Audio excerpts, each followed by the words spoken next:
Hello everyone. Thank you for watching this video. Thank you for existing. Thank you for being you. This is Mind Control Memories Chapter 5. The Truth About Nancy. Nancy was my guardian growing up. And I've been calling her my guardian in these videos because I grew up with the perception that she was my mother, my biological mother, that she gave birth to me, that she raised me in certain ways. And we had somewhat of a good relationship. You know, looking at it now, it definitely was not healthy at all, but these things were under the surface.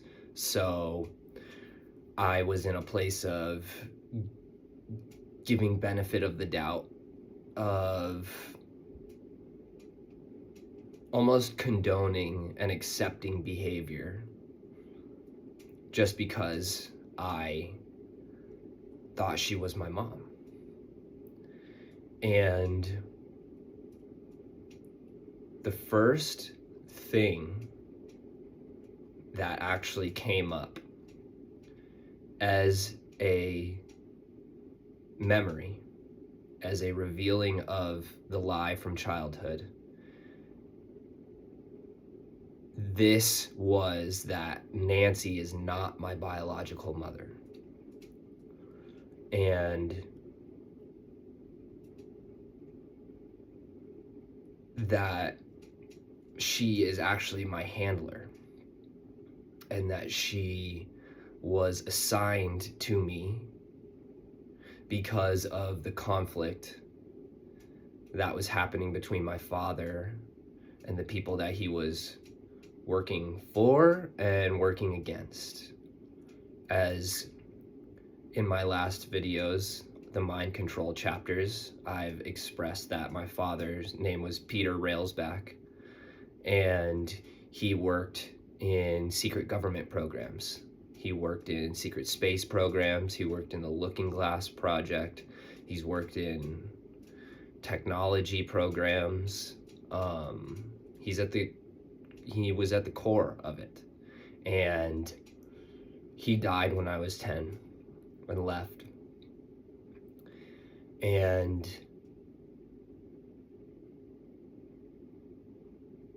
so the revealing of this from my soul was so big, and it was such a hard thing to deal with because it is subjects that I'd only heard of from the world around me, from movies, from stories, from knowing that these things are, going on, but I did not think that they were happening in my inner circle or happening to me.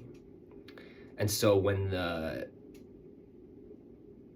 memory, the revealing came up that this woman was not my mother and that she had participated in these mind control experiments, participated in the rape, in the programming, and all of these things, it was the question of like, well, what would this feel like if it was actually happening to me? It would feel like this. It would feel like denial. It would feel like my mind is splitting in two, like I'm being tricked, like I'm in the Truman Show. These were all of the types of feelings because I realized that my life had been a lot of the people within my life in my childhood, throughout my teenage years, had been actors, performances. And they're utilizing these acting personalities and these characters in order to perpetuate a real agenda. They're not just performing to perform for the love of theater and drama. they're using acting to conceal what's actually going on behind them. And so this video is the first time I'm actually ever expressing fully publicly and announcing that Nancy is not my mother, that I have a different biological mother who was also a part of these secret programs, these secret breeding programs, because that's what they have going on underneath the surface. They're breeding families, they're breeding souls in hopes to fulfill their agenda. And so my mother and father got connected and embedded with the service to self factions, and that is how they got to me when I was a baby. And they actually took me and kidnapped me from my mother and my father.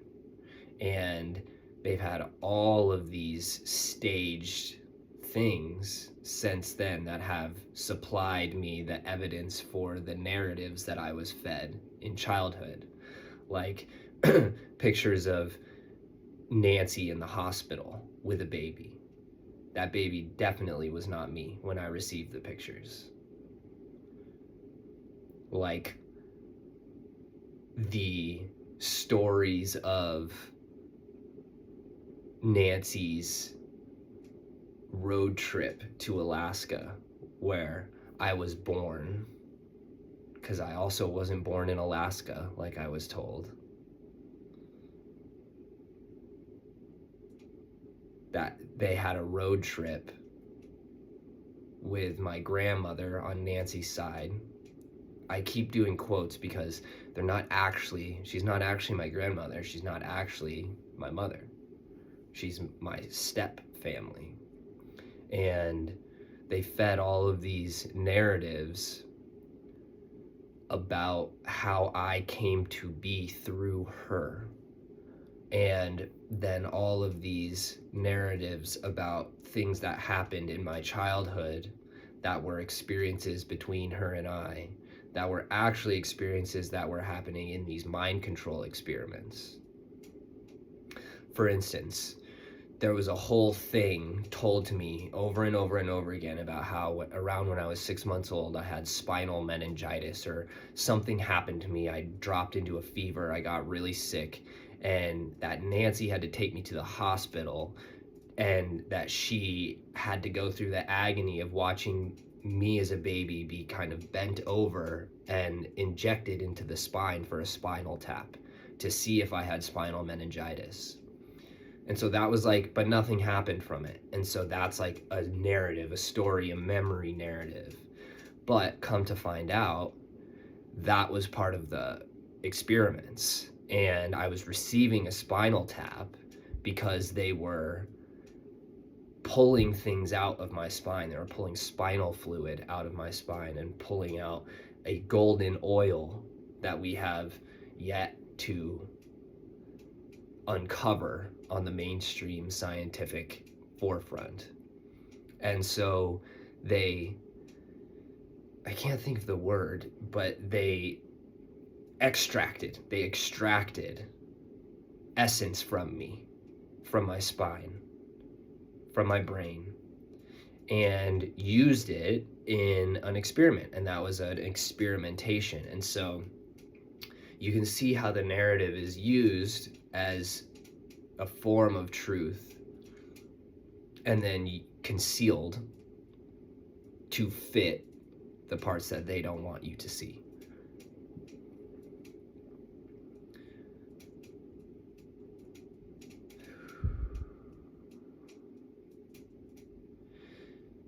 Having a handler is exactly how you would think it is. I think there's different levels of handlers. But this handler, as I've talked about in my other mind control memory chapters, I was married to her spiritually matrimonied in a black magic ritual to her. So the handling, because I was so young, the handling was the full access to all of me, to all of what that required in order to remain hooked into my psyche, artificially attached from a false umbilical cord from me to her, from me to this handler. And she's very good at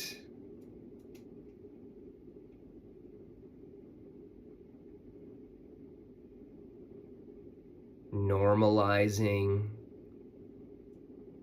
toxic behavior as a relationship trait. And what I mean by that is, as when I was a kid, she would continually gossip and talk shit about other moms on the soccer team, about every little thing. And she would express and project her form of gossip into my ears. And so I was her form of venting. And because I was only seeing her through the narrative that I had been given, being my mother, I took these things and I went, oh, well, it's just how she is. Oh, well, it's just how she is. And that is true. And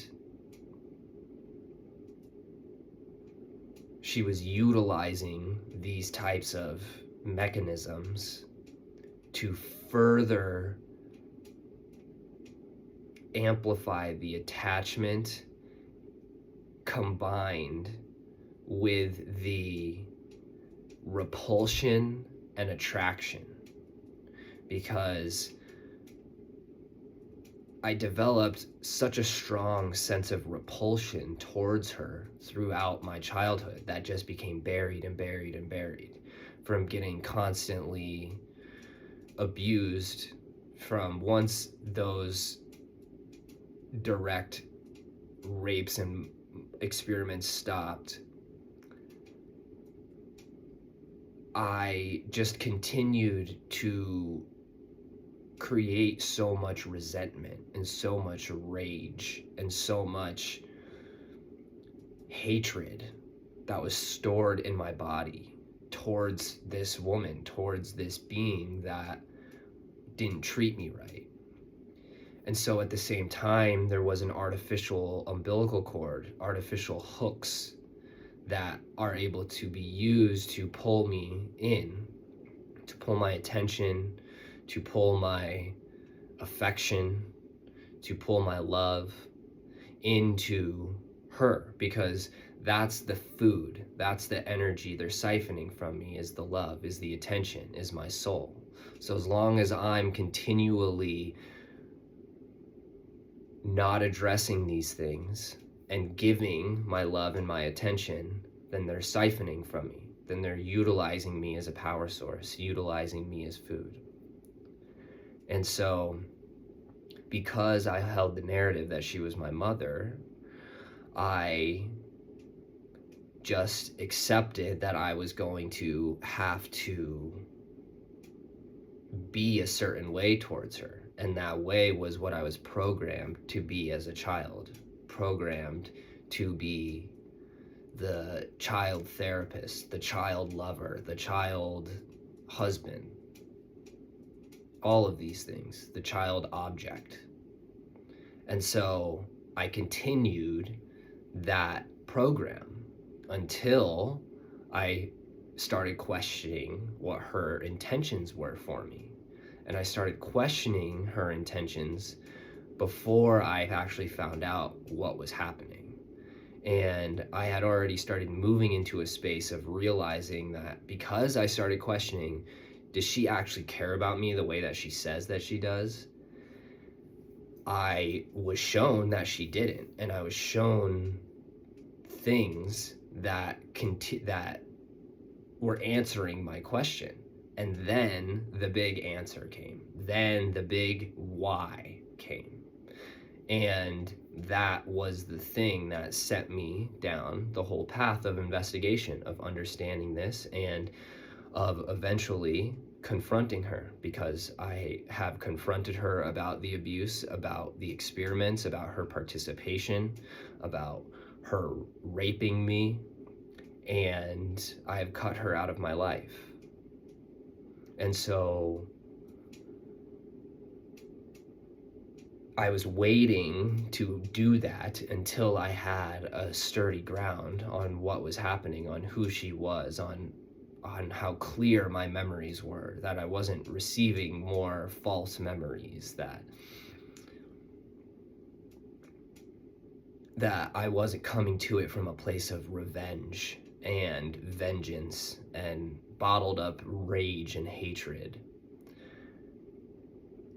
and reaching a place of acceptance and forgiveness around who she is connected to, who she has chosen to be and embody, and a releasing of that, a letting go, a saying, you can continue to be you over there.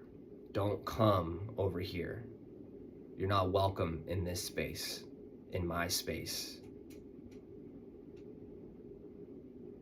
And because I've been able to do that in a state of love and forgiveness, it allows me to hold and experience and bring forth the heavier emotions, the heavier energies, the rage, the anger, all of those types of things, and to express them in a healthy way.